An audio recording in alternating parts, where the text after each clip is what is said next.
নমস্কার। আন্তর্জাতিক নারী দিবস উপলক্ষে সকল মা ও বোনেদের জানাই আমার অন্তরের ভালোবাসা, শ্রদ্ধা ও অভিনন্দন। আজ আমি নারী দিবসে আমার সকল মা ও বোনেদের শরদিন্দু কর্মকারের লেখা নারী নামক কবিতাটি উপহার দিতে চাই।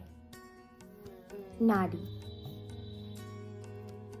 মানুষ কেন বলে মোদের নারীর নিজস্ব নেই কিছু? আমি তো দেখি জগৎ চলে নারীর পিছু পিছু।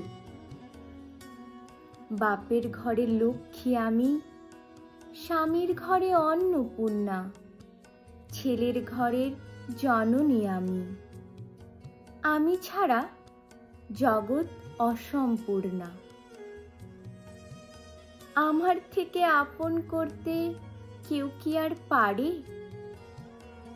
বাপের ঘরকে ছেড়ে এসেও পরকে বাঁধি ঘরে। গোত্র থেকে গোত্রান্তর যদিও আমি হই, তবুও যেন জননী রূপে সকল দুঃখ সই।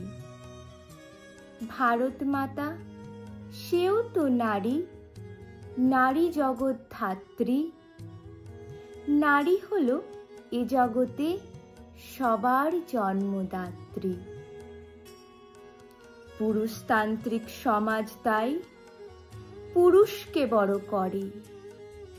জেনে রেখো সেই পুরুষকেই নারী গর্ভে ধারণ করে। মহাকাল আমার পদতলে শায়িত চিরকাল। আমি ছাড়া এই জগৎ সংসার সবই হবে অচল। নমস্কার।